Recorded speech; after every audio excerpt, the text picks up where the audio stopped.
মেধা অন্বেষণ নামক সংস্থার তরফে বিভিন্ন স্কুলে চলছে বৃক্ষরোপণের বিশেষ কর্মসূচি। রাজধানীর বেশ কয়েকটি স্কুলের মধ্যে পরিবেশ বান্ধবী কর্মসূচি অব্যাহত রেখেছে সংস্থা।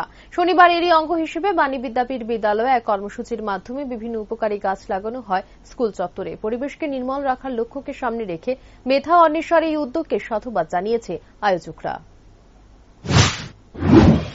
অনেকদিন ধরেই আসলে পত্রপত্রিকাতে দেখছি মেধা অন্বেষা বিভিন্ন স্কুলের মধ্যে গিয়ে কিছু সামাজিক কর্মকাণ্ড করছে। গতদিন আমি গিয়েছিলাম বি.আর. আম্বেদকর স্কুলও, সেখানে ওনারা একটা কিচেন গার্ডেন করেছেন, খুব সুন্দর, খুব ভালো লেগেছে। আমি ওটা গাছ লাগিয়েছিলাম গতদিন। তো ইচ্ছা ছিল এই স্কুলটা সম্বন্ধে, এখানে অনেক গাছ লাগিয়েছেন আপনারা দেখছেন, আমার ইচ্ছা ছিল যে এই স্কুলটা একদিন দেখবো। তো আজকে আসলাম দেখার জন্য।